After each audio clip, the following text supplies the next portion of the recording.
Welcome back to Straight No Chaser. This is episode 19. This week we have guest Kostas Loukos. Alex, if you want to take it away with the interview, and if you also wanted to introduce yourself, Kostas, before we start. Sure. My name's Kostas. I'm a political science major at Suffolk. I'm a senior, and I'm concentrating in American politics and international relations.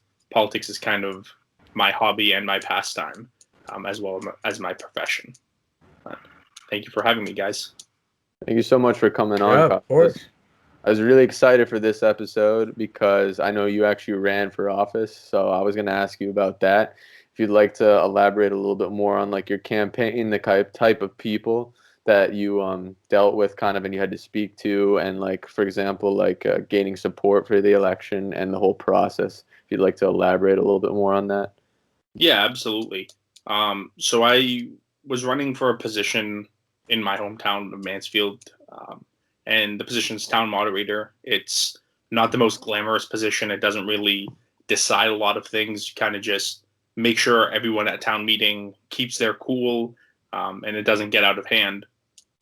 But the current town moderator has been there for 33 years. So I knew that I would need a little bit of backbreaking work to try and beat him. So we started about a year before you could even pull nomination papers to get things going. And when we started getting signatures, all things were going well. We had ordered 2,000 handbills to distribute when we got signatures, as well as knocking doors. But then in February and March, COVID hit. We couldn't knock doors anymore. And that really kind of changed how we had to run things. We had about 900 people in the town that we were targeting to reach out to, just because not very many people vote in our local elections. And of the 900 people, we got in contact with about 200 of them directly. But as I said, because of COVID, we couldn't really knock doors anymore. And they tend to be an older crowd, and they don't really like change too much. So of that 900 people, we were looking for the younger end of that spectrum, so we could try and target those people and get them out to vote. And at the end of the day, we ended up losing the campaign. We lost by about 150, 200 votes, which was really close considering we were only expecting about 1,000 people to turn out to vote, and 3,500 people ended up turning out to vote, just because Massachusetts championed the mail-in voting and everyone voted by mail, and a lot of people turned out to vote, which was awesome. Yeah. Damn. That must have been quite the experience. Yeah, it definitely was. Yeah. I'm running again in the spring for the position. This time, we're hoping that COVID would be a little bit more kind to us and let us be able to do a little bit more of the conventional campaigning. We are still going to knock doors, but when we knock doors, we're not going to knock on doors, wait for somebody to answer the door. We're just kind of going to go up and give them a piece of campaign literature that says, hi, my name's Kostas, vote for me for town moderator, and then try and be socially distant.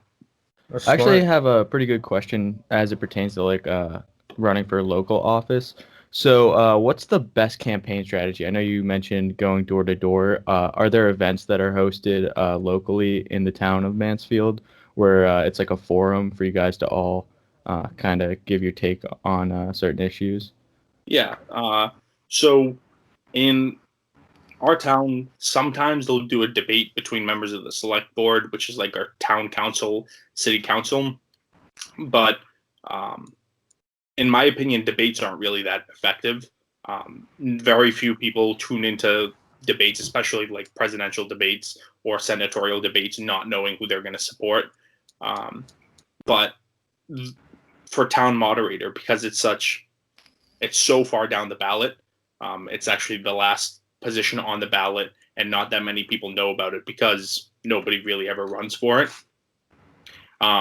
There aren't debates for that position. So at the end of the day, it's name recognition. People have to be able to look at the ballot and recognize the name, or else they won't support you. And then just knowing people, reaching out to people, getting them to know that there's a second option, which is what I think hurt my chances last spring, was that we weren't able to reach all of the people before they could mail in their ballots. So people had mailed in their ballots not knowing that I was a newcomer to the race. And they just figured, oh, well, we'll just stick with what we know rather than change to something that we don't know. Makes sense. Yeah. What's the town moderator's primary functions in Mansfield? Like, what are the key responsibilities? Yeah. I don't know if all of you guys are from Massachusetts or where in Mass Just you are. me. I know Abby's not. That's only me who is from Arlington. Yeah, Mass. Abby and I are from the same Jake's from town, the same actually. town as me in New Hampshire. Oh, okay. So it's more of a New England thing, but more focused in Massachusetts. But there's the town meeting style of government where your select board or selectmen don't really have any power. They just kind of direct the government to keep moving. And then every year, depending on the town charter, you'll have a town meeting, which actually allows every registered voter of the town to go to town meeting and then make decisions on the town.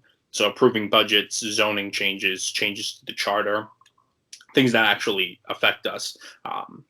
And the town moderator's job is just to make sure that that runs smoothly and nobody really gets crazy. I know, talking to my opponent when we had our fall special town meeting, he mentioned that in the early, 1800s, midnight 1800s, fights would break out at town meeting, like physical altercations where people would fight. Yeah. But we haven't had any of those in Mansfield anytime soon, or anytime recently, which is good. But it's a pretty mundane role. It doesn't do much actively, but it's extremely important, especially when it comes to somebody who's impartial. Yeah. And knows the rules. And so once you were elected, like, do you get opportunities to like meet people around the town, like successful like entrepreneurs and just like other like people involved in politics around the town? Yeah. So generally, the town moderator meets with a majority of the people who have warrants, which are essentially or articles in the warrant, which are essentially like bills or things that you vote on. Okay. So you'll meet business owners that are bringing forth zoning changes, or members of the select board who are wanting to change the charter or hire a new town manager or something like that. Oh, that's cool. That Yeah. might be a really interesting part of the job. Yeah, it's definitely nice, but it sort of has this gatekeeper aspect to it of the town charter, where you have to know the town charter from cover to cover and make sure that everybody's doing their jobs and not overstepping their responsibilities in the charter. Yeah. And potentially break up fights Yes. during town meetings. That would be that would be like one of the other things I'd most look forward to. I actually had a question regarding like campaigning. So what were some of the biggest difficulties you faced, like just getting people's votes, getting people to vote, like campaigning, getting to talk to people, and all the process that went behind it? Yeah. So funny enough, despite not winning when we were knocking doors, and actually Mansfield's divided into 5 precincts, and of the 5 precincts, we only knocked doors in 1 precinct because we only had 2 weeks to do it. And we ended up winning that precinct by 30 or 40 votes. But when we went and were knocking doors and talking to people, we never really faced any opposition. Nobody said, "Oh, we really like the guy that's in there," or anything like that. So I think the hardest part was COVID. For this specific campaign, it was really difficult to adjust mid-flight. Like some of the presidential and senatorial campaigns that were running for a long time had a little bit more of a chance to take a step back and address how they could run their campaigns, where we, pulled our nomination papers in the first week of February. Lockdown hit in the second week of March, and then the election was slated for May. So we really only had a small window to work through and reach out to people and talk to them. So I think that if we had more time to reach out to people and talk to every single person that was on our list, I think we would have been able to blow my opponent out of the water. Just because I lost by such a slim margin and didn't really even talk to anybody. So I was gonna say, it seems Yeah. like if you hit more of the districts around your town, if you were able to win the one that you did go from door to door, it seems like if you were to go to the other ones, you would have had a even better chance of winning. Because I think a lot of people also want to see someone who's young and new to politics up and coming, especially because you said the moderator was already there for like 33 years. They probably just kind of want to see like a change and to see that someone else is interested in doing the position.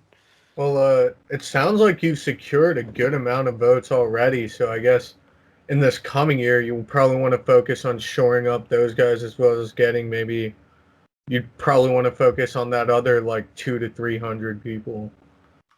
yeah, we're ready to hit the ground running. We already have our literature designed. We have our website that we're just going to use the same website from last time. We made a couple minor edits to it. But the second we can pull nomination papers, which is February 1st, we're going to pull them and we're going to start dropping literature and getting signatures to get me on the ballot. I ideally want to hit those 900 houses, but I want to expand that and shoot for a vote to win number that's a little bit closer with the population for the 3,500 people that voted.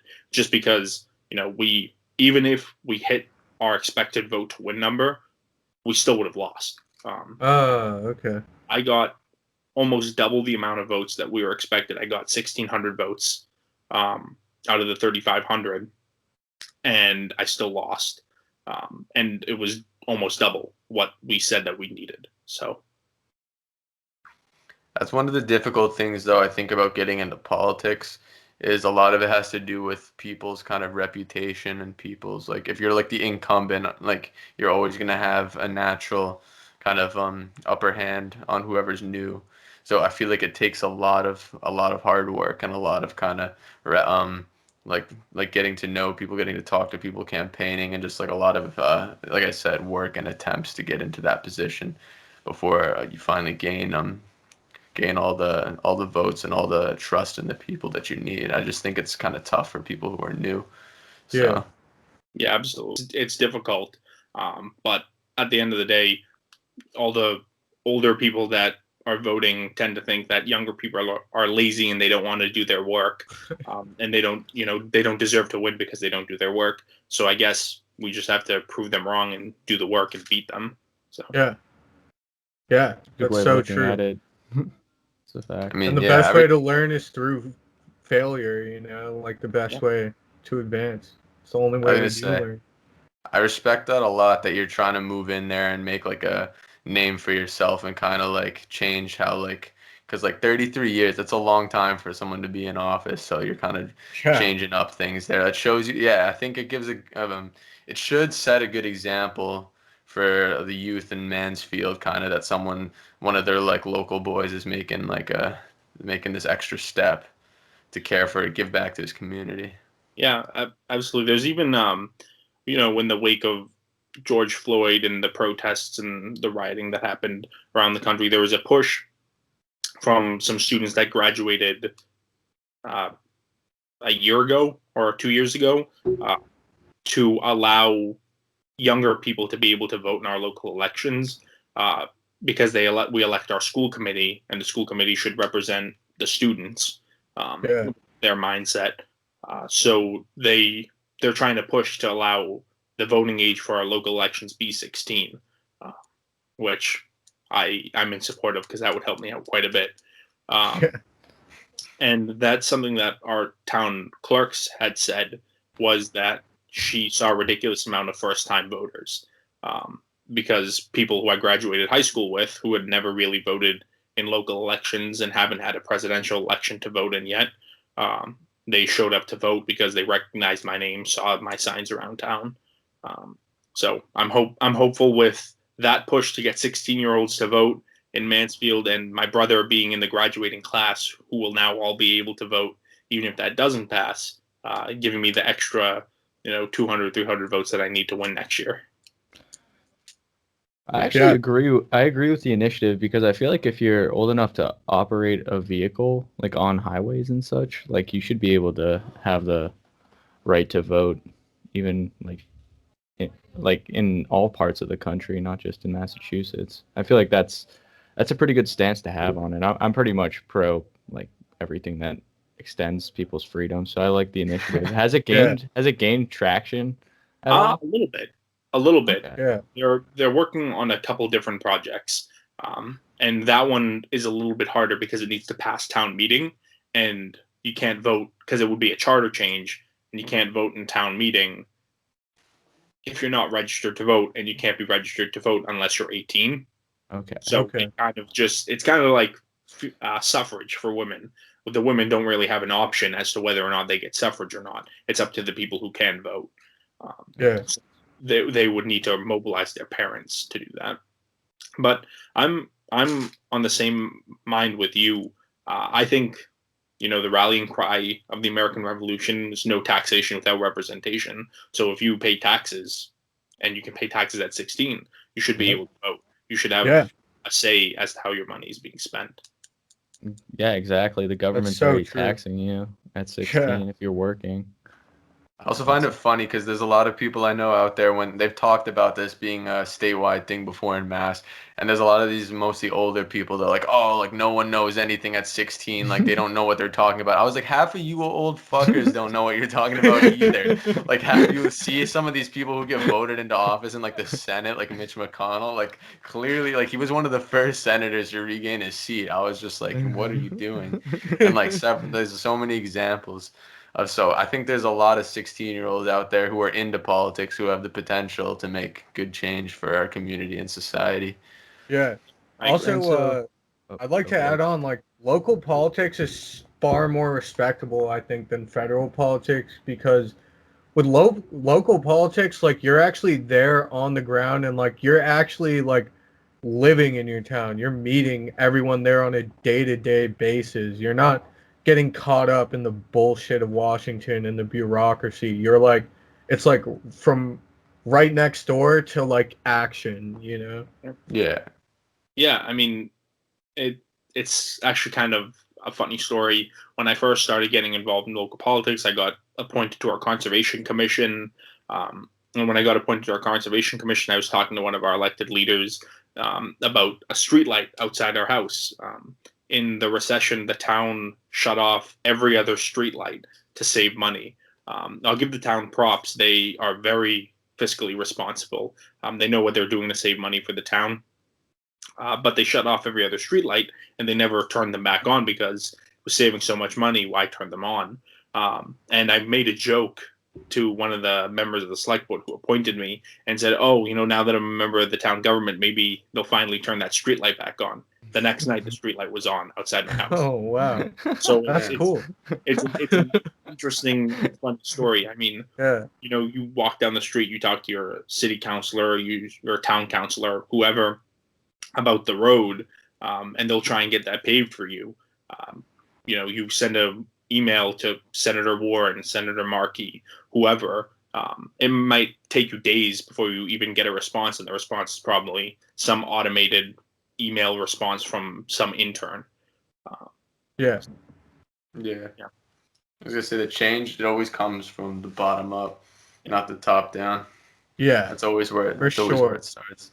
Yeah.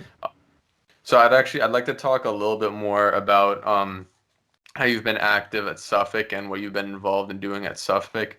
So I know you're part of SGA. You could talk a little bit about that. I mean, we've had a lot of people talk about that on this show. So what I'm more looking for is I'm really curious to hear about your involvement in Model UN and kind of what you've done as being part of that and the events you've gotten to go to, because that to me is very interesting. Yeah.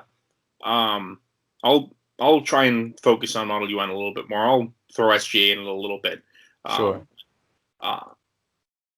Model UN, I started doing Model UN my junior year in high school. It was like a new club, and it kind of came about. So I joined, and then our senior year, my senior year in high school, it wasn't really that active. So I ran for president of the club, and we kind of pushed it forward, went to a couple small conferences, and I really enjoyed it. And then when I came to Suffolk, I wanted to make sure that we had a Model UN club. When I came for my tour, they gave you a paper that had a list of clubs, and I saw Model UN on there, and I was like, all right, this is a school that's okay for me to go to. And I came, and I loved it. It's an interesting dynamic because you have international students from all over the world who have all different experiences and backgrounds representing all different countries. Whereas in high school, it was all people from, Mansfield, from Bourne, Massachusetts, from Bridgewater, representing, Kazakhstan, Germany, Uzbekistan, Russia, Bulgaria, all these countries from all over the world. Whereas in collegiate Model UN, you might actually have somebody who is from one of those countries or knows something about that country. The conferences are something completely different, especially in college. They're much different than the ones we went to in high school. They're a lot more fast-paced. I remember my first conference was Northeastern Regional Model Arab League at Northeastern, and we were Saudi Arabia, and I was co-delegates with Lucas Phipps. And we were in the Arab Heads of State Committee. So we were acting as the royal family of Saudi Arabia. And we successfully created a pan-Arab state, which placed Saudi Arabia as the head of the pan-Arab state. And we ended up winning an award at that conference. And then Saddam would be proud. Yeah. My freshman year, I ended up going to 3 out of the 3 conferences I could go to as a freshman, which was NERML, Harvard, Model UN as Hungary, and then the National Model UN Conference in New York. And we were Egypt there, and I ended up winning an award at all 3 of those conferences. And the Harvard conference is absolutely insane. It's cutthroat. People come from all over the world to that conference. You'll see regional debate leagues from, Venezuela will come up, and it's like the Super Bowl to them winning that conference. In the award ceremony, people will have flags waving, celebrating that they won. And it's crazy. People will, step on other people's laptops to break them, to stop them from doing conference work. It's crazy. And the committee we were in had about 450 people in it, and only one resolution was allowed to pass. And of that in that committee, it had been 7 years since a resolution has passed that committee. And my co-delegate and I worked together, and we passed a resolution in that committee for the first time in 7 years. And a couple people I know who are our age group have gone back to conference since then. We aren't going to that conference, or haven't gone last year, and we're going again this year. And they haven't passed a resolution that committee since. So that's probably my capstone in Model UN, being the one of 2 as co-delegates, only Suffolk student to win an award from that conference. And then continuing on, I like it because it gives you this holistic view of the world, and you learn a lot about different issues. When I first came to college, I thought of terrorism as this group of bad people that just want to do bad in the world, and people who join them just want to do bad. And that, while that is part of the story, it's not the whole story. In Model UN, you learn about things like people struggling to have food and water, and education, so they turn to different organizations that they don't really know a lot about to get food, to get housing, and to get an education. And they oftentimes turn to crime and to terrorism. So Model UN teaches you about that sort of thing, and it also teaches you different debate and negotiation tactics, which can come in handy even in the real world. Yeah, that's amazing, actually, because I had a similar, nothing similar, I guess, but, like, this year I'm finally learning, like, after, like, high school coming out with that same view, like, oh, these motherfuckers over there, fuck them, but now it's more like, like I'm learning more about like the culture and diversity in different areas of the world, and I'm like, okay, like it's just like our lives. Nothing is really ever black and white, you know? Yeah, absolutely. So what were you gonna say something, Jake? Yeah, I have one last question, at least that I can think of off the top of my head. So, long-term vision, what are you looking to do, like down the road after maybe you run for local office, and any other branches you're looking towards? Yeah, I definitely want to at least put out feelers and figure out and hopefully have some sort of path in elected office. I'm considering different level runs in 2022. In the future, our my congressman was Congressman Kennedy, and his seat opened up, and then everyone and their brother came running for that seat. And I said, if I was 25, I would have run for that seat. Yeah. Um, um, yeah, I want to try and go the road of elected politics, but if not, I want to work in like a legislative capacity, or even serve as a foreign service officer, and work in the State Department. But anything in the government would be enjoyable for me, other than maybe like working for the Treasury Department. I like learning about money and whatnot, but the Treasury Department seems a little bit overwhelming for me. As a business major, that's like probably the only department I I want was to just work. thinking that. I was like, commerce or treasury are the only two Yeah. I'd like. Either that or like something fun like the FBI. Even then the FBI can be boring as fuck. Like, Yeah. That's awesome. So, speaking of the fact that you have this kind of background in politics now, and you're pursuing a career in politics, and you also said that you're really interested in IR. You said you're double majoring in IR Yep. as well.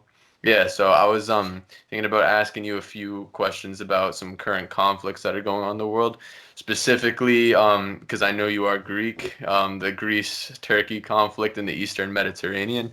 So there's a really long history with this conflict. This conflict, like the roots of this conflict, kind of go back to like the fall of the Ottoman Empire and the Greek War of Independence in like the late 19th century, and then also once World War One was over, when the Ottoman Empire did fall, how Greeks were trying to reclaim their historical lands that they had originally lived in, with the Megali idea, like their idea of how to retake Constantinople and retake Smyrna. So basically, what's happening right now, though, is there's a conflict where basically Greece has found, I think natural gas is what they found out in the East Mediterranean, and they're using it. They're trying to drill it because then it can be a major boost to Greece's economy, which, as we know, a couple years back suffered kind of a major collapse. So when they're looking for this natural gas reserves, basically Turkey has come in and said, no, we're taking this. This can be ours. This can be our waters. Like even though it's technically recognized as Greek water, Turkey's trying to take that over. And what makes it even worse is Turkey kind of has a history with taking a couple islands in the Aegean, Imbros and Tenedos. They were both Greek islands that Turkey took over. Plus, in 1974, when Cyprus, which is a Greek majority island and its own country, its own sovereign nation, tried to join, they elected to join Greece, Turkey invaded and has since established a puppet government. So there's basically this conflict's really long and complex, and Cyprus is still divided to this day, and it still is recognized as an independent nation by all countries except for Turkey. So basically, what I want to ask you is, what's kind of your opinion on this conflict and how the leaders of both countries have handled it, and what do you see as a possible resolution to the current thing? Because there's a chance this could spiral into a war like we saw with Turkey and Syria or Turkey and Armenia. Yeah. I think uh, it's an interesting topic because, like you said, it's a long history. Some people even point all the way back to 1493, the fall of Constantinople, as a sore subject. I'm not so much. I wasn't alive. Nobody I know was alive then. Different story, but it it definitely is a controversial topic, especially where both of them are NATO members. It has to do a lot with the international law of the seas, which says if you own land and on that land there's population, 12 nautical miles around that is your territorial waters, and then 100 nautical miles around that is your exclusive economic zone, which means only you or somebody you give the rights to can drill for oil, fish, or any sort of activity in that water that gets you money. And there's this small island, tiny. It's a rock in the middle of the ocean that has a couple hundred people that live on it. It's called Kostas Loukos, and it's a Greek island right next to Turkey. And if Greece were to go to 12 nautical miles and the full 100 exclusive economic zone, Turkey would essentially be shut out of the Aegean. They wouldn't be able, of the Aegean and the Mediterranean, they wouldn't be able to look for oil, they wouldn't be able to fish. And that is a sticking point for conflict. Greece had opted when the international law of the seas was passed to say we will only go to 8 nautical miles to provide Turkey access to the sea. And Turkey has said if Greece goes to the full 12 nautical miles, they will go to war over the issue. They will take military action. And since the conflict has started ramping up, the Prime Minister of Greece took the 10 nautical miles. So they're only 2 nautical miles off from conflict. I don't know that it would ever erupt into conflict, just because I think Erdogan is dying.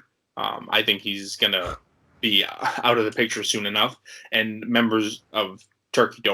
citizens of Turkey don't like him, at least the few that I've talked to. I see videos of Turkish jets flying so close over people's houses that their houses shake. Turkish jets flying low over Greek ships during training exercises. So it's definitely a sticking point.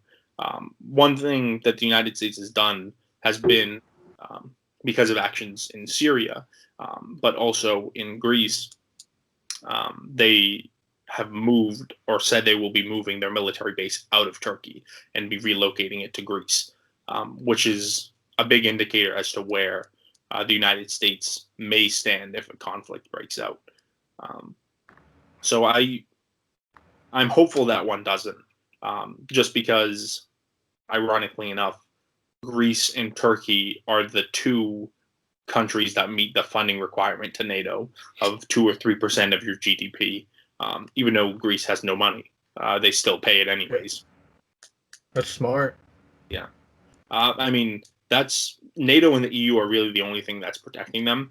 And with Angela Merkel kind of on her way out of the EU and Emmanuel Macron possibly going to be stepping up and taking the mantle of the leader of the EU in a more ceremonial way, might help Greece, simply because he has been very pro-Greek, very anti-Turkish. Okay. Yeah, I wouldn't even necessarily say pro-Greek. I would just say pretty anti-Turkish. Yeah. He said that if conflict breaks out, he's willing to dedicate French military support to protect Greece, which is a huge deal. The Western allies tend to forget the eastern part of the world, even though it's still part of Europe or close enough. They tend to forget about it simply because Turkey will once in a while help in counter-terrorist activities. But at the end of the day, I think they're doing more harm than good. They're taking in refugees, radicalizing them, teaching them his corrupt version of Islam, and weaponizing them. And I mean, there was an agreement with Turkey and the EU where the EU told them that if they took in refugees, they would give them money and then possibly think about a pathway to ascension into the EU. Turkey said, all right, awesome, took the money, and then they're threatening the EU to send refugees into Greece and into the EU, like on the border. There was one point the government of Greece had to send a military to the border to just stop refugees from coming in, because you go to some of the islands. One of the islands where my family's from is just covered in refugees. There's nowhere to put them. There's no money. I mean, it's Lesbos, right? Yes. Yeah. There's, I believe last time I checked, almost 200, 300,000 refugees on the island. Wow. And that's just a crazy number. Yeah, that's a lot. Compared to the population. There are only 10 million people that live in Greece. I mean, if you see Greece on a map too, like it's not massive, you know. And it's mountains. That's it. It's mountains, and what's not mountains is used for farmland. So there's no, I was just driving through Nebraska where it's open country. You'll see signs for land for sale that have been for sale forever. There's none of that. Just land laying around.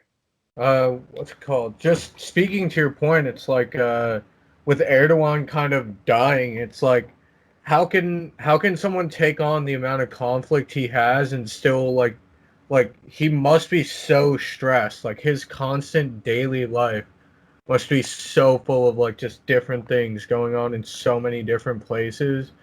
And like no one human being can handle that pressure for an extended period of time.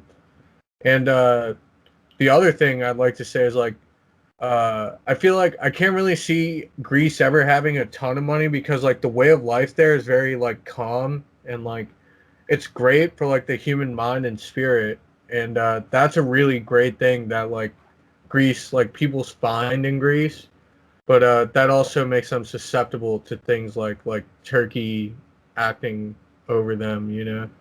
Yeah definitely. I mean, talking about the Greek mindset, when we were there a couple years ago with my family, we were talking to a priest, and he was the priest at this monastery, and at the monastery there's a church, and there's a tree that, rather than going through the middle of the church, grew through the walls of the church and then out of the roof of the church.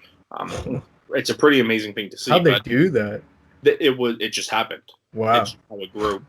Yeah. But he was talking about some tourists that came from Germany, and they were talking about, you Greeks, you're always partying, you're never doing anything. No wonder why you have no money. How do you live like this, essentially? And he was like, we just don't care. You just kind of just go with the flow. It's living off the land, like you have what you have and enjoy life. Yeah. I actually have a question for the group as it pertains to Turkey. So the Turkish government's pursuing active provocations in the East Mediterranean, northern Syria through rebel forces, and in Azerbaijan and Armenia. And they just put a no-fly zone for Armenian planes to get into Armenia through Turkish airspace.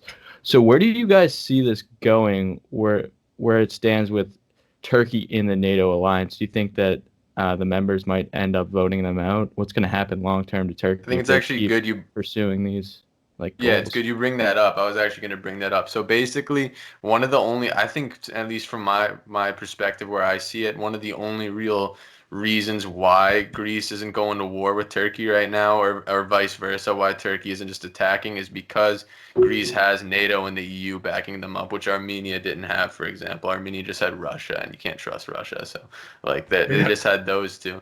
And because of that, especially because of NATO, which like on paper is an alliance, even though obviously the relations in person between Greece and Turkey aren't great at all. But I think that's kind of what's keeping them from doing it, because they know if they attack another NATO member, they're pretty much out of NATO. And then they also have the whole EU up their ass. And I think it's also to do with the mindset. I think that's a good thing you mentioned, because Greece kind of just wants, like, they kind of just want to live their life. They kind of just want things like, it's funny because like I know, like I think Mitsotakis, the prime minister, he said like 2 or 3% of their GDP goes to military. And they were asking him why you do this if like your country's still paying off debts. And he's like, maybe if our neighbor was Denmark, we wouldn't, but it's Turkey. Because Greece, like they'll be chilling and partying, but if someone's trying to mess with their homeland and take their homeland, they're ready to fight. Yeah. That's the mentality from how I've seen it. Because Turkey's tried to take multiple islands in the Aegean, and they've taken two, I think, only. Because Greece is pretty much like, these are all our islands. You're not getting any of them. Yeah, I think strategically the EU, NATO, or like whoever's backing Greece up, like cutting Turkey out of the Aegean and Mediterranean would cripple them in a lot of ways in terms of like just trade and economic growth. Like that would be devastating for Turkey, I think. Like that would be a very powerful move. They should enact that soon if conflicts continue, I think. I think they're going to, because at this point, like they're involved. The Turkish government's involved in so many proxy wars in the area that I don't understand what the goal is unless they're looking to just provoke a war from a multilateral alliance at some point. They want their empire back. That's what the goal is for Erdogan, at least. I think part of the problem with the EU is energy dependence. The EU is extremely dependent on oil and energy from Russia and from Turkey and Azerbaijan, which I think is why during the conflict in Armenia you saw so little foreign interference, at least from the European side, the Western side. But right now, Greece, Italy, and Cyprus and Egypt are working on a pipeline to create a pipeline into the EU that does not go through Turkey. And I think that is what Turkey is concerned about, is the second that pipeline gets constructed and the second there's a natural gas and oil supply from an EU member, that Turkey's going to get cut out of the picture. And the Turkish lira is already hurting big time. It's not a very powerful currency anymore, and they're worried about the economic toll that it'll take on their country. And to go to what Alex said about all the proxy wars that they're doing around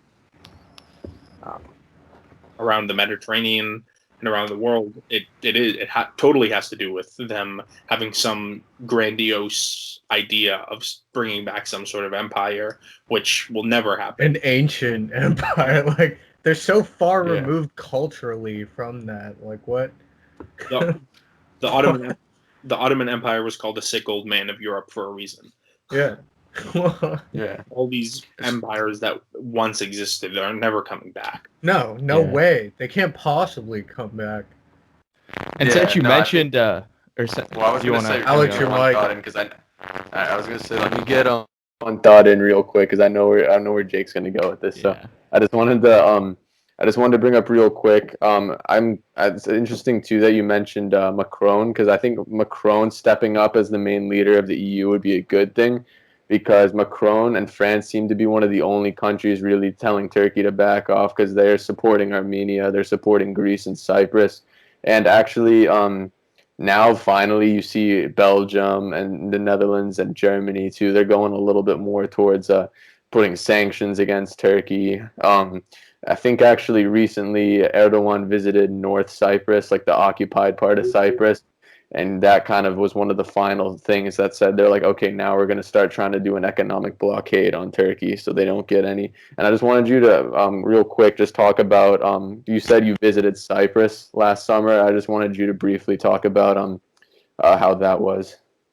Yeah, it's interesting because in Cyprus, you talk to a random person, they don't really care about this upper echelon level of politics, because at the end of the day, they're ethnically Greek, but they're Cypriot people. They don't consider themselves Greek; they consider themselves Cypriot, and they want to be part of a united Cyprus. And even people in northern Turkey or northern Cyprus want to be part of a united Cyprus. It's just how you go about doing that. People are worried about a minority oppressing the majority, or the majority oppressing the minority. We've seen it happen in Rwanda. We've seen it happen in all these post-colonial territories. What makes Cyprus so different?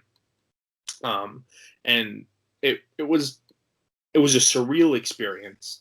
That was the phrase that the professor used to describe it, and I can't think of another like way to think about it. You walk outside of where we were staying, look down the street, and at the end of the street is razor wire fence and a machine gun box, and it's like this is wild. People live here. Yeah. It's not some active war zone. And then there's a cafe in the middle of town, and they call it the Berlin Cafe. And inside the cafe is the dividing line. One side of the cafe is Northern Cyprus, and one side of it is the Republic of Cyprus. That's a smart businessman right there. Yeah, it's interesting because you're allowed free passage to both sides. Yeah. So bringing Cyprus into the EU was actually a controversial decision because of that, because anybody from Turkey had access to Northern Cyprus, which then means anybody from Turkey has access to Cyprus. So everybody from Cyprus has access to the EU. So they ended up bringing Cyprus in, but not adding them to the Schengen agreement. So they couldn't have free travel. Yeah. But it's interesting. Because Turkey also, yeah. Hopefully we'll see United Cyprus, but I'm not convinced that it'll happen. It's too much of a process. But at the end of the day, it's an illegal occupation of EU land. No, it is. And Turkey doesn't even recognize the Republic of Cyprus, so it's definitely, they're the only ones who recognize the north side too. And I think that's actually one of the UN's biggest fuck-ups is the Cyprus issue, because they didn't really do anything to prevent the invasion in 1974, and hundreds of thousands of people lost their homes, and many, I think also hundreds and thousands lost their lives. It was a horrible failure of the EU. And I think that right now, putting economic sanctions on Turkey and blockading them economically is one of the biggest ways we can combat their imperialism. Because as you can see, the Turkish economy is starting to go down, the lira is starting to lose lose value. And I think Jake actually had a little bit more to talk about the lira, because he wrote a paper on it. I did, yeah. So I'm going to get into the decline in the value of the Turkish lira. So between 2015 and 2017, the Turkish lira experienced relative stability. I should mention that it's only relative, with a small decline against the USD of about 7% year over year. This is about half of inflation since 2018. The lira went from 3.0 lira to USD to 3.4 lira to USD during this time frame. The newly elected president, Recep Erdogan, was not yet heavily involved in currency decisions made by the Turkish Central Bank. This, in conjunction with Turkey's gas and oil manufacturing production, led to relatively low inflation at the time. And it was experiencing growth at that period. But what you're going to see is in 2017, late 2017, Erdogan instituted a low interest rate policy on loans that were given to Turkish citizens. Turkey has a relatively free economy, but what you're going to see is a lot of these loans that citizens took out were in foreign denominated currencies, and the default rate ended up being much higher than anticipated, because with the low interest rate loans, you only give them to citizens that you know will be able to pay them back in a timely manner, but Turkey gave them out to citizens that shouldn't have at a much higher rate than they should have. So what you're going to see is this led to the Turkish currency crisis of 2018 that occurred between the months of April and August. This was characterized by the Turkish lira plunging in value, experiencing high inflation, rising borrowing costs that corresponded with rising loan defaults. And as I mentioned, it was largely foreign denominated debts. And then what you're going to see in this time frame between April and August of 2018, the Turkish lira went from 3.95 lira to USD to 7 lira to USD in August. This hyperinflation led to large-scale poverty and millions of housing and asset defaults, which still linger today. In October 2019, the Turkish government decided to support rebels on the southern border it shared with Syria. This prompted hostilities from the Russians, who would support Assad, and the Kurdish minority in Turkey because there's Turkey is a minority Sunni Muslim country. I shouldn't call it really country. I don't know if the government is Sunni Muslim, but the Turks and the Kurds that make up a majority of the Turkish population are both Sunni Muslim, and then they have a minority of Orthodox Christians who are predominantly Greek and Armenian. And you're going to see division continue, as we mentioned, through the conflicts that arose lately this year. And then in this time period, the Turkish lira went from 5.2 lira to USD in March of 2019 to 5.9 lira in October 2019.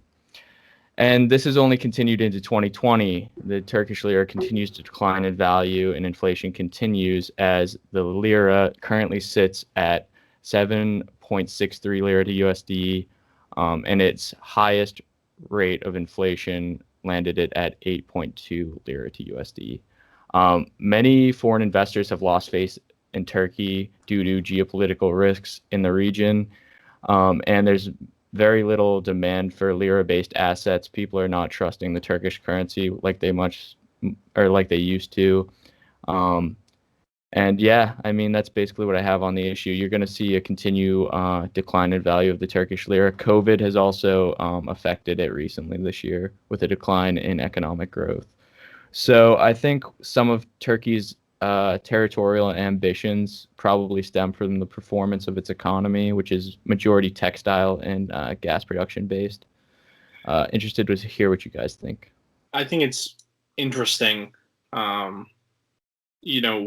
You see countries that fall into this situation where they're having economic trouble, so they resort to military conflict, or maybe it's not even them resorting to military conflict. Maybe it's, well, we don't have a very good economy, so what do we have to lose? We might as well achieve our lifelong aspirations.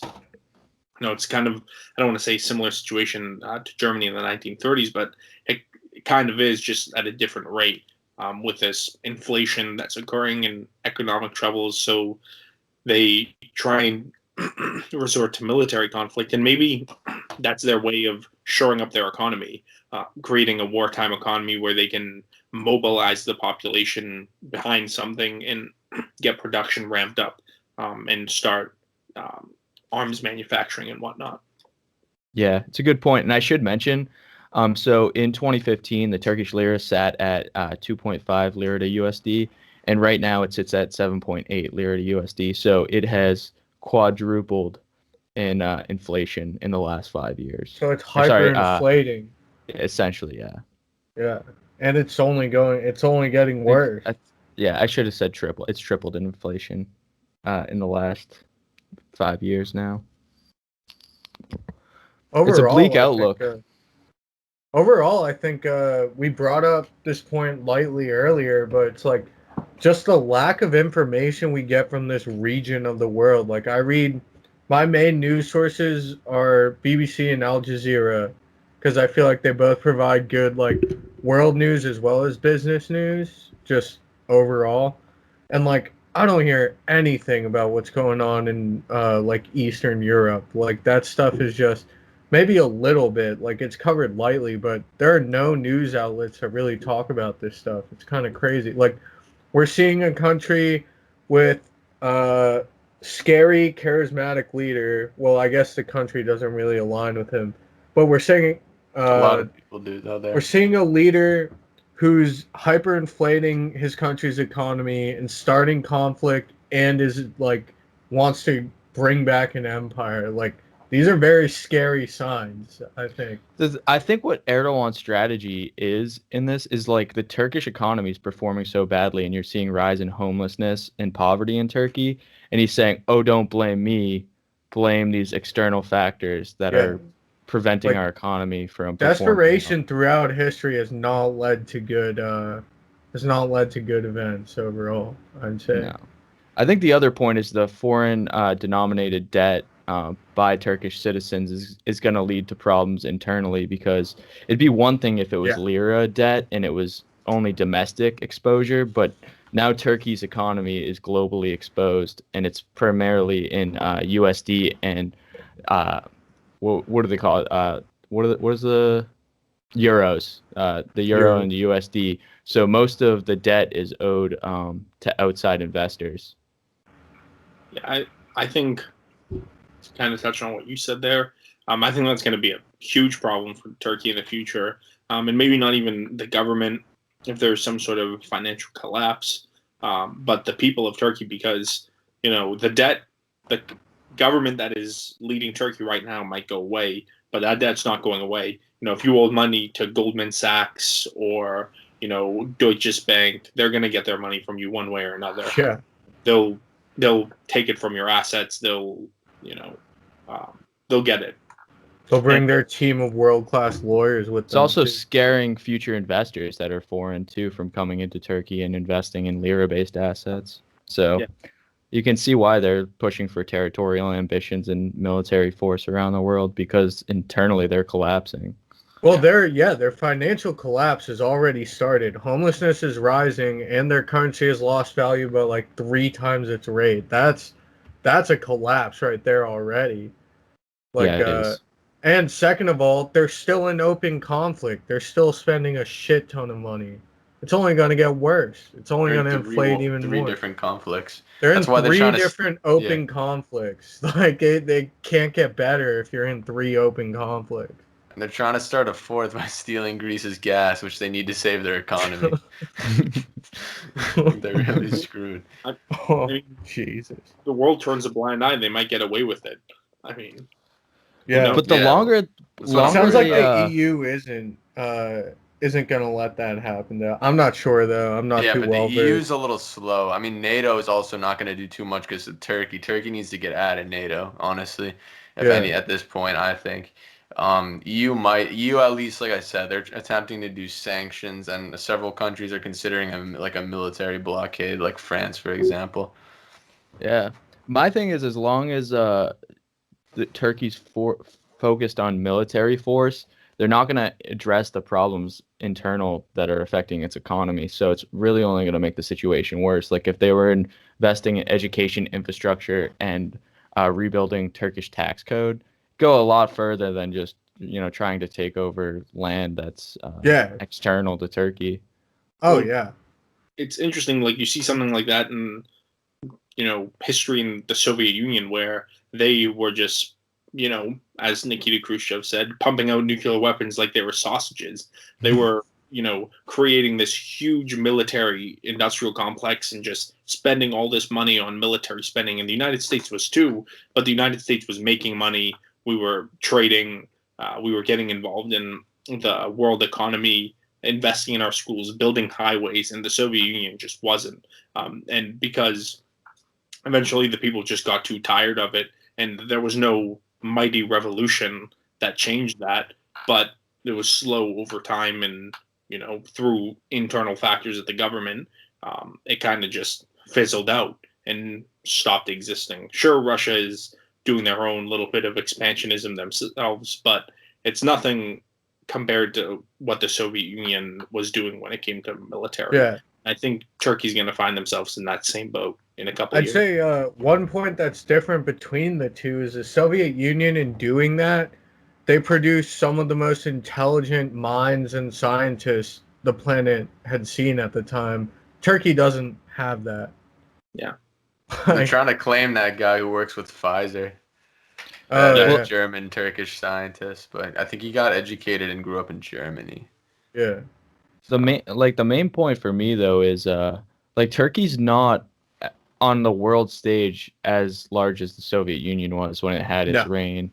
So Turkey's going to find itself a lot more exposed and a lot quicker than the Soviet Union did, because it had a lot more influence over regions than Turkey really does. Yeah. I think another thing is Turkey might be overplaying their hand and overestimating their value to the Western allies. If this was 30, 40 years ago where the Soviet Union was still a thing, or even a young Russia that could still have, anti-Western sentiments. And Vladimir Putin has done some interesting things in Ukraine and in Georgia. But I don't think Turkey is going to find themselves with friends, if they decide to do something rash and say, "Oh, well, look how close we are to Russia," it doesn't matter anymore because Greece is just as close. Yeah, that's what I was going to mention. Like when you said the U.S. is considering moving its military base over to Greece, like Turkey's got even less of a hand on the United States than it once had, because if we move our military base, what strategic advantage is there deciding with Turkey anymore? Well, part of that has to do with, over the summer when I was doing this Eastern security studies, 2 summers ago, pre-COVID, it Turkey was buying weapons from Russia. They were buying missile defense systems from Russia, which NATO members are not allowed to do. If you're a NATO, you buy from NATO countries only, or else it exposes the security net that NATO provides. So the United States said, "Well, you're gonna buy these Russian missiles, then we're not going to sell you the brand new F-35 planes that we're making, and we're also not going to let you make them. So we're going to hurt your economy even more, and we're going to kick all your fighter pilots out of our training facilities, and we're not going to train them anymore." And Turkey said, "Oh, okay, all right. Well, how about this? We'll buy the missiles. We just won't use them." So, like that sort of like snap of the finger. That was that logic. That's yeah. I also should mention the U.S. also just signed a treaty with India too, so it makes Turkey even less needed because now U.S. and India are trading intelligence in the region too, and they're closer to Russia than even Turkey is in some parts of it anyway. Yeah. I don't know about that. Well, it's not closer, but like to Eastern think it Russia, is. it's closer, I should say. It's not I mean, closer to yeah. Western Russia. Geographically, it's not closer. But the thing is, planes fly so much there are further also like now. 1 billion Indians, so Yeah. Also, well, India is more powerful than Turkey, so yeah. as far as as far And as economic trends manpower. globally are showing like trends to make India only grow further. Like more and more countries are turning to them for like manufacturing, technology, and information. Yeah. And Turkey hates that too because they're chill with Pakistan. Yeah. The Used to decline be of India Turkey. not too long ago. But Should we just call this section the decline of Turkey? That'll get Erdogan's attention. Yeah, maybe Erdogan will watch this episode. bro, we're gonna start seeing like Mercedes Benz is following us around with like. Yeah. But yeah. So moving on from one country in open conflict, there's another country that looks like it might be on the verge of a new conflict.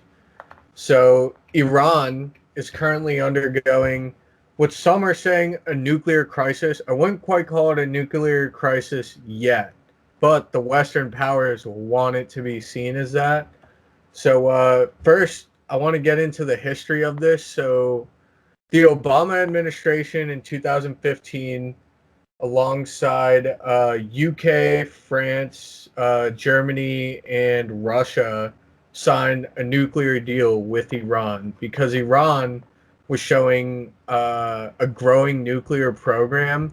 They built ballistic missiles, and they didn't exactly like say that they were looking to build nuclear capable weapons, but these powers of the world were very concerned that that's what they were working toward. It was all very hidden within the country. So in 2015, the nuclear agreement basically stated that any of these countries that have uranium, you can only enrich it up to 3.5%. That's the highest you can enrich your uranium, just for like energy purposes. And that's basically what you need for purposes of energy. To have weapon capability uranium, you have to be at 90% enriched or more. Recently, Iran passed the Iranian congressional body, if that's I don't the Iran's Guardian Council. They passed a law recently this year saying they can enrich their uranium up to 20%. So this is like a very concerning law that has just been passed in terms of like the Western view. in 2018, Trump pulled out of the deal saying it was too favorable to Iran and imposed several sanctions. He wants to cripple them economically, which some would argue led to this rise in nuclear enrichment.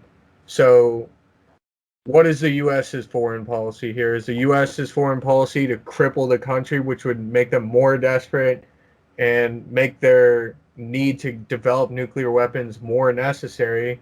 Or are we trying to diplomatically keep anyone from building nuclear weapons? I would argue Trump's policy has not been in favor of the latter so far. And so basically another huge issue that all these world powers have with Iran is they fund two known terrorist groups, so Hezbollah in Lebanon and the Houthis in Yemen.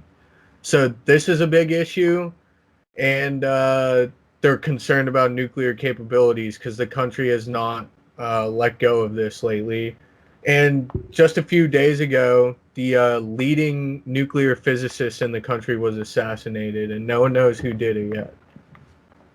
Yeah. So, yeah, nuclear crisis on the.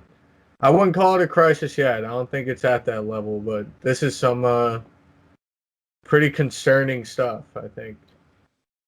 Yeah, I don't know if I'd call it a crisis. I mean, I don't know what your guys' take on it is, but to me, I think we need to get back into more diplomatic relations with Iran. Yeah. I think that Trump's stance has largely failed on just imposing economic sanctions because it really hasn't affected their abilities to enrich uranium at all. If anything, it's just given us less of an opportunity to have productive conversations and try and keep the peace between the two countries. Doesn't really seem like, I know you mentioned they fund two terrorist groups. Besides that, though, I it wouldn't doesn't seem call like they're Hezbollah a terrorist group, though. Okay, I'd call fair them enough. more of a militant, like political party. Okay, Okay. well, They fair don't then. go out. They don't go out and commit it. They only attack the Israeli government.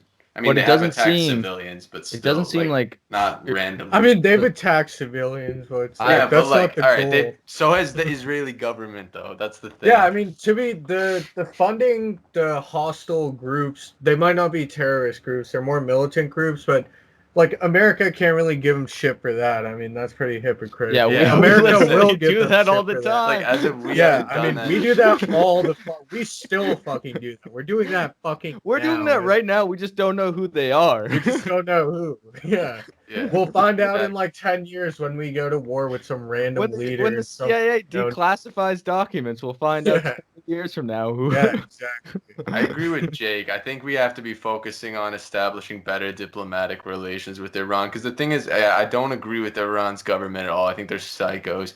But they're not provoking other countries and attacking them the way Saudi and Turkey are. Like those Also, two to are be actively fair- engaging in conflicts. To be fair, the Iranian president has said he is not in support of the council passing this law. He said it's very dangerous for diplomatic relations.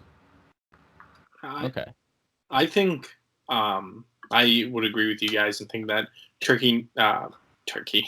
Iran needs to be brought back into the fold and invited like back into society, like if you will, into the the international community.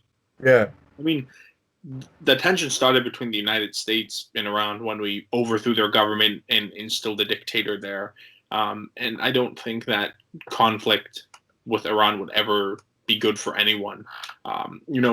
Iran is an ancient country. Yeah.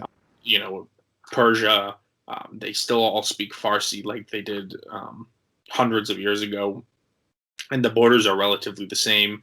It's a strong ethnic group of people, whereas you look at other countries in the Middle East that have been, cut up by European powers that aren't this united body. It's a little bit different.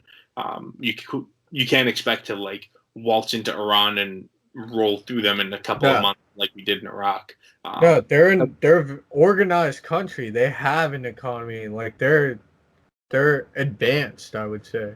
Yeah, and I mean, at the end of the day, if you back someone into a corner, they're going to do something stupid. They've made their intentions clear. They're going to try and get nuclear weapons. sanctions are hardly going to stop that from happening. If we invite them back into the international community, allow trade to happen again, they won't feel like their only option is to make themselves militarily superior to everyone. Yeah, I agree. I mean, I think what's really going on here is Saudi doesn't like Iran, and Yeah, the U.S. always follows Saudi. Always. that's the problem there. The U.S. and Saudi are fucking like this. Yeah. That's part of the problem. I think Costas makes a good point. Like we need to establish, like we need to like invite back Iran into the like into political negotiations because like you said, like starting a war with them would just like be horrible for both of our countries. Like the Iraq war was already horrible, and in Iraq, Iraq at least is like a diverse country. Like the natives of the country, the Assyrian Christians, they're a small minority, and then there's Kurds too and Arabs there. So like there it's easy to like basically for us it's easy to like kind of start internal conflict if we're going to do something. That's kind of what the British did after World War One when they were kind of like chopping up the Middle East. They would get groups against each other. By But the with way, Iran, I just want to mention before we continue, we're not yeah, going to call it overthrowing governments, are we? We should call it what it is: planting the seeds of democracy, avoiding these. I'm just kidding. I'm just kidding. Injecting I the had to seed do of democracy. but Iran, dude, Iran is like Iran would not budge. Like Iran would literally like they're very like they have a very developed society and they They I do. think honestly I think even the Iraq war could have been avoided if we never showed up and just let Iran deal with Saddam. Like Yeah, agreed. Bro, then Dick Cheney couldn't build $1 billion stock portfolio. Dude, we wasted so many trillions of taxpayer dollars on wars we didn't belong in. It's outrageous. exactly. We overthrow Yeah, governments just to destabilize regions. I'm mostly Well, anti-war, but Saudi's kind of the fucking problem. Like Saudi is really like who we got to tell. Saudi and Turkey obviously as well. They're the ones who, if anything, I would not start a war with necessarily, but like I cut off. would not loop those Good- two in together. good luck I getting- disagree there. Good luck getting Well, our elites. no, I'm not saying our they're the elites out same, of but I'm bed. saying they both are the big provocators in the Middle East. Good luck getting our elites out of bed with Saudi. That's all I have to say on that. Good luck getting the elites in any superpower out of bed with Saudi. I think the interesting thing is about U.S. foreign policy in the Middle East. Whether it was intentional or not, maybe it's just the line of BS that we, the American public, got fed over the years. Spreading the seeds. Spreading democracy, Didn't happen. democratic peace theory that no democracies will ever go to war with each other. If they don't want it, don't give it to them. Yeah, exactly. No means no. Well, that's why. Oh, you can continue. Some societies just don't want that sort of responsibility, or maybe it's not even like a want of responsibility. Maybe it's just that's not how their culture is. One of the classes I'm taking this semester talks about we're focusing on the idea of Western culture versus Eastern culture and how Eastern culture tends to be more centralized, right down to social issues when it comes to the family, where there's either like a fatherly or motherly figure that is leading the family and people listen to it, and that kind of just climbs its way up to the top of government. And I don't think U.S. politicians will ever really understand that. No. I don't think a majority of the U.S. will ever understand that. Well, I'd say this is why we saw Obama he tried to get people to divest Middle East and he made it really clear that we should be investing more in Southeastern Asia and trading more with Southeastern and Pan-Pacific Asia, because he noticed the difference in culture in the Middle East is beyond American understanding first. Second of all, there's so much open conflict in the Middle East, it's terrible for investment. So for these reasons, Obama, he even said it in his State of the Nation speech and writing that trade and investment in these areas will see a lot of economic growth for the U.S. This is an area of the world our culture will never align with or understand overall, I think. I, I love learning about all different cultures from around the world, and kind of agree with you. I don't think that it's a culture that people will openly understand because Yeah, they don't want to, because it's too different from what they know. exactly. I kind of Yeah, but you somewhat really disagree with you guys only because I feel like sectioning all the Middle East together, there are still nations that are safe to trade with in the Middle East, like yeah. Lebanon and Armenia. Armenia's not in the They're not Middle in the East, Middle though. East. Sorry, my bad. Cyprus is Cyprus, barely. Lebanon and Egypt, I would say. yeah, Egypt Yeah. too. So I feel like Egypt, Lebanon. You can kind of say Cyprus is the there Middle are East, Well, still yes, sort of. these specific countries, yes, but I'm saying what what this policy was more getting at is like, why it's are we in Afghanistan and Iraq, and like, there's no need to be there. We should be that's focusing on Pan-Pacific Asia. Yeah, but that is There's but a does lot those of room I for cultures? do. growth That's where I there. do Will agree with you. Americans The really growth. Yeah. understand Asian cultures, like those countries either? No, I but think Yes, they understand them more, I would those say. countries are a lot more open to really economic growth, I'd say. Like they're not as that's what makes culturally more tied sense. back. Yeah. Well, Yeah. some countries like India, I would say, is definitely a great partner for us to be trading with because it's also like with the stability thing, it's much more stable there. Like obviously, yeah, there's also different like religious groups there who have problems with each other, but the country overall like It's a is pretty much more stable, like it's even much when more conflict stable. does happen, conflict tends to be on a small scale in India. Yeah, I they're also not at think any big wars with each other with it's in a any other great nations. strategic position for the United States to have an ally in the region. Like Yeah. India being located on the Chinese border provides a lot of help for the United States. And I actually like that they just signed that treaty with India. I think Thailand could provide a good one as well. So, I Yeah. mean, they're moving a lot. A lot of manufacturers are moving out of China and into Vietnam, Thailand, and Vietnam. India. One big issue in Vietnam actually though is They like hate it's us. almost like slave rate labor. Like they're getting paid Yeah, pennies. You they get know, paid all jack shit. that actually that makes the people on Wall Street happy though, because they don't Yeah, it really does. want them Well, getting well, paid. that You're gonna be one of them, finance major. that's the thing about the United States, and something that I've always like winced at when politicians say, we're going to bring these jobs back. We're going to, bring back the car manufacturing in Detroit. That What's going shit ain't on? happening. Oh my god. Those jobs, when they left, Are they're not. gone. I actually think the best counter, I don't know how you feel about it, Costas, but what Andrew Yang proposed for the UBI as a base layer, I think that's a very good incentive for the American economy, only because the jobs that are lost in manufacturing are largely not returning unless it's strategic Yeah. manufacturing and medical and defense. Yeah, I don't know that I'd go as far as to say that I'm in favor of universal basic income, but I definitely think like those people that have spent lifetimes working in this sort of manufacturing field that lost their jobs in the countless recessions we've had in recent modern U.S. history. They need to get taught how to do something else, and we need to stop teaching people to do that type of work because those aren't jobs that Yeah. they'll be able to make a career in because they're leaving, and they're leaving at a faster rate than they're coming back because they're just not coming back. All these jobs that Donald Trump touts that he's created, those aren't the jobs that he's created.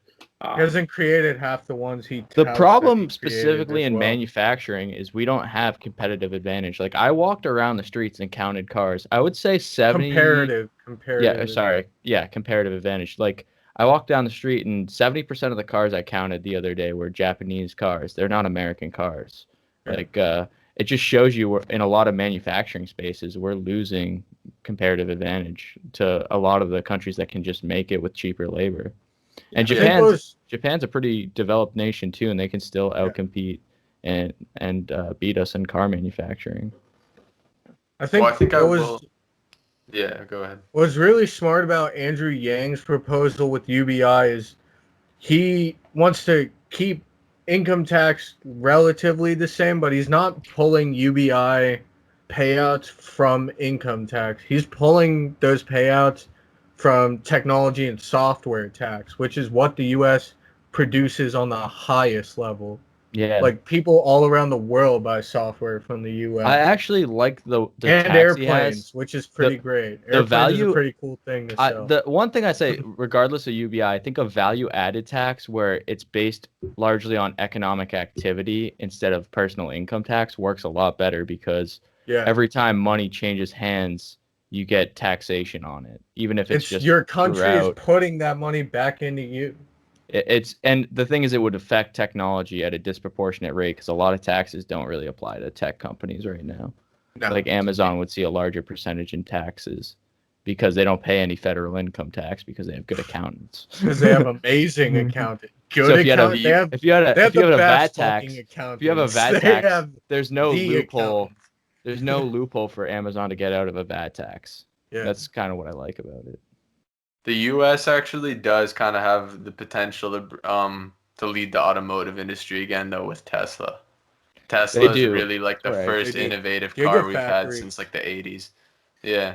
There are two, and they're both in the U.S. But I should also mention Gigafactory. Tesla also has a factory in Europe. I think it's in Germany, and they also have one in China in Shanghai. So I'd I mean, also it's add that just those manufacturing jobs are way different. Those manufacturing jobs are mostly software engineers. Yeah, it's not like the traditional thing, but that's like what Costas was saying when people like Trump are like, oh, we'll bring back coal mining and fracking and all this stuff that we shouldn't be bringing back. We should be teaching those people how to get new jobs and like services, IT, that kind of stuff. Did you have something to say, Costas? Yeah, talking about the coal jobs and bringing all these things back. Last week I was driving through the middle of nowhere, Wyoming, right? And in the background there was a coal mine, and in the coal mine you just see clouds of smoke and just everything coming out of it. And the only thing that I could think of was like, this is what America could be like all over the place if we just bring back this beautiful green coal. These relics of the past that just don't need to be here anymore. And Tesla provides an amazing opportunity where we can train people to work in that type of field, in the sort of renewable field, making solar panels, making the Tesla Batteries. cars, the batteries. Yeah. I think the key, a huge value driver for Tesla is that battery storage capability, because a big reason why a lot of like rich entrepreneurs and successful businessmen avoid green energy is there's no way to store it. It has to be used the second it's harnessed. It has to be sent somewhere right away. So you're actually losing quite a bit of like your possible gains, Agreed. That's why it has to be subsidized to look appealing. Long term, like, though, it's great idea. if Tesla's they can solve- technology is changing that. It's pretty Once they crazy. solve energy storage, long term, then we're in the clear, and renewables will be the way. Right now, it's looking like nuclear is going to be a good transition. Yeah, I mean, hopefully under Biden, both clean energy and nuclear start to grow, like hydro, solar. Yeah, Wind. agreed. And the best one, geothermal. Geothermal is Better. hands down the best. I had a It's project for it in like high school. I was like, Yeah. this is obviously the winner. If you can get It's it just to work, expensive. and it's hard because you need like somewhere where you can actually use that.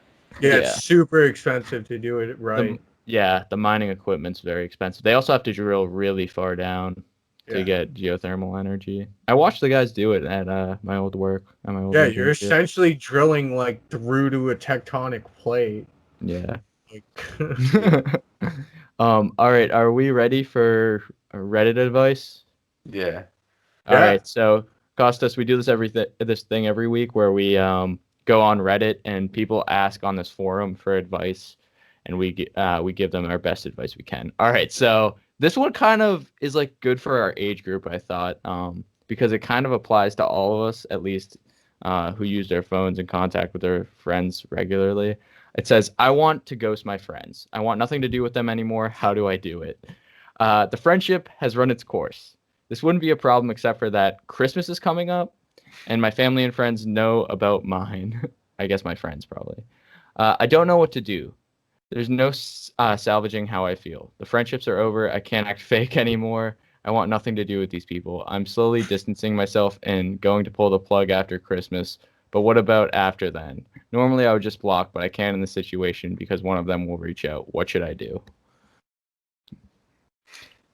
So I feel like in our age group, this is a pretty good question.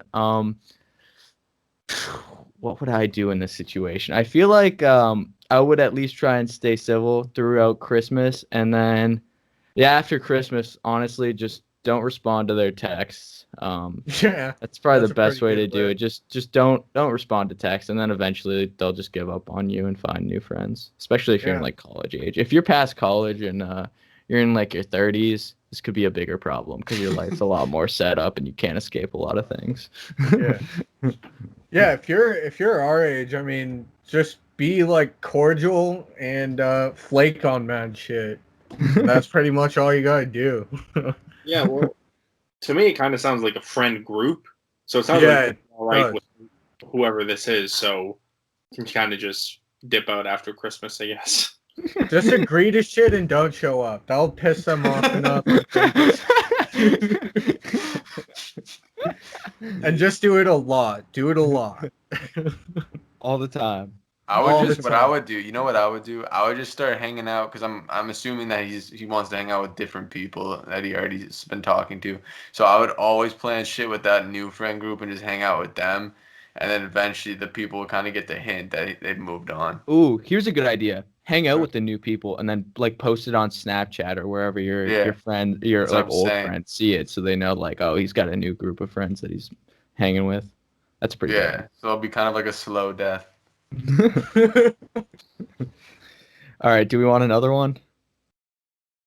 One more? Yeah. Yeah, we'll Let's do do one one more. more. That one was All short, right. so we'll do one. All right, so I convinced my partner to quit her job so we could relocate to take a higher position in the company. For me, he said. I think the company is going to fold. Oh my Oh, God. shit. Oh, this is great. That is a good one. All That right. might be the best one yet. Hi guys, I'm in a really shitty mental situation at the moment. My mind is flooded with guilt and stress. I got my partner to leave her job as a teacher so we could relocate so I could get a higher salary with a greater job and great perks and like what do they call commodities, I guess. It seems now that the business is going to belly up due to the director's spending. It's gotten to the point where I cannot operate day to day without feeling like I've ruined her life. She had a long-term perspective job as a teacher. We can move back in with family, but we haven't lived with family since our first year of university, so that would be a huge unwanted change. My mind is full of dread, guilt. I don't know. I can feel myself rotting away in my mind. Any help? Fuck. I would Pretty say, bad. has he spoken to his spouse about this? There's really like no helpful. Have her. Oh, this first one says have her look for a new teaching job, like the first response, in your new location. If she can get one, then maybe everything works out. You should also be looking for a new job. Get something figured out now so you don't get laid off. Well, yeah. And you have somewhere to go. Those are That's actually definitely not a like, bad idea. those are definitely, I feel like the common sense steps. Yeah, the Like, common look for a sense. new job right the fuck now. And have her look for a teaching job where you Yeah. are. Like if she gets a secure job, then you might be fine in the in the like the not so far off future. The problem with teaching right now, I feel like, is no one's probably hiring because it's all remote, even in like the K through 12 system. So it's going to be a lot harder to get a teaching job. Well, I don't know where. I'd also say, like, yeah, don't just utilize his own connections as a businessman. See what connections she has in the educational world. You might find something appealing there. Yeah, You have to explore options. That's pretty much all you explore can options. What he's Yeah. doing, just letting his mind rot away, or she. It said my partner, so it could be either one. Yeah. What he or she should do is really just like look for opportunities elsewhere and be applying to everything. Make sure this doesn't belly up and you're left like moving back in with family. I can't even imagine. Both the Ugh. person and the partner should be exploring what they can both get done, and then they need to talk about it. And if they're in the South, there might be an in-person teaching job right now. You don't know. Yeah, that's true. Yeah, in Florida, they don't give a fuck, bro. I liked that one. Kostas, what do you think of that? Yeah, I think, kind of to go along with what you guys said, just look for whatever you can, but not even in their fields. I know, he or she's probably in business, and then their significant other is is the teacher. But like you said, they kind of just are stuck in a shitty situation. That's kind of out of their control, so they have to look where they can, even if it's taking a job that's below what they think is their skill set, just to keep themselves afloat. They should do that. Yeah, I agree. Yeah. I think All that's right. pretty So much it. I think that concludes this week's episode. Kostas, thank you for coming on. That was really great. You offered some great perspective, and I don't think we've really had an episode where you covered foreign relations as in depth as we did Yeah, this today. was hands down the best international episode like that we've ever had. I think bar Yeah. none, this was the most in-depth deep dive into conflicts in a region. I agree. And to everyone watching, be sure to like and subscribe. Also, follow us at Straight No Chaser on Instagram. And if you're in the Mansfield area and you can vote, look out for Kostas Loukos. He might be on Town the ballot. He's moderator. gonna be town moderator. He's gonna be on the ballot, so Thank keep an you. eye out. Trust me, I've seen this guy do his work in student government. He's up to the task. Thank you. Thank you. Thanks everyone for tuning in. As we mentioned, like, comment, subscribe. Have a nice night. That's Straight No Chaser, episode 19. All right, cool. Alrighty. That was an awesome episode.